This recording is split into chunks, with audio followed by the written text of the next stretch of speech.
What is up, guys? So, a lot of people are getting into the prepping. A lot more people are getting into the prepping with the way things are going in the world today. And I just wanted to throw a public safety announcement out there. When you're gathering your preps, when you're putting together your strategy to become a prepper, there's a couple of items that a lot of people overlook, especially if you're not really familiar with firearms. Um, for the new AR-15 owners out there that are also preppers, it's not a bad idea to have an extra charging handle, bolt carrier group, firing pin, and maybe even a few indent pins in a baggie in your bug out bag or at your bug out location. One thing that a lot of people tend to forget is in the race to create the lowest priced AR, um, a lot of the parts come from China.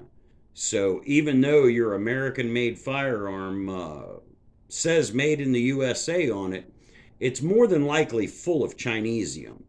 It's not every AR out there. I'm not broad stroking anything, but just something to keep in mind. If you're one of the guys that rushed out on Black Friday and bought the $399 Anderson or the new ARs that are coming out with the polymer lowers, trust me when I say that almost everything in your rifle is Chinesium. Not all of it, but a lot of it is going to be made in China. So, with that known, with that said, with that knowledge dropped upon you, when you get an AR hot, when you start running them hard, you're going to start. You can possibly see failures in your bolt carrier group. Your firing pins shear off, they break, springs fail. When you're taking the gun down to service it, springs can get lost, detent pins can get lost. It just behooves you to have extra on you in that time of need. Are you going to need it? Who knows?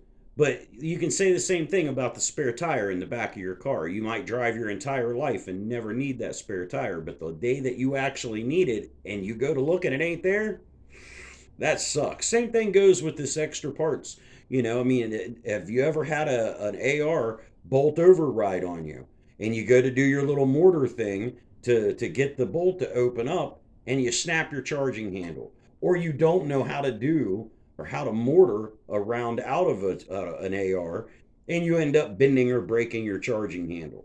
If you're in the heat of the moment, that rifle's out of battle. It's out. It's done. It ain't doing nothing. If it ain't got a charging handle in it, it's not going to work. You're not going to be able to do a whole lot with that weapon.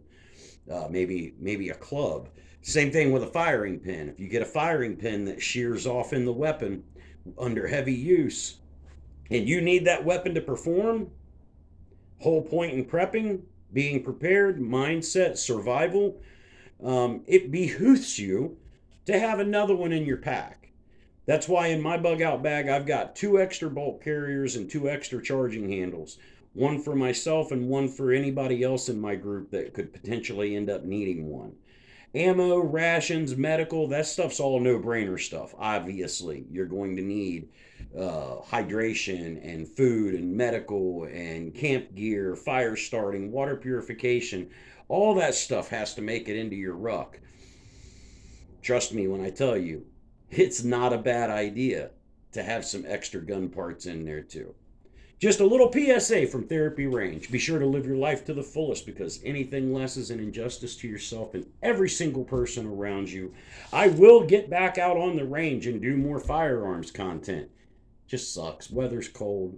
The next couple of months are going to blow balls. So stay free, America, if you can. And if you enjoy this kind of content, quit dicking the chicken and hit the subscribe button already.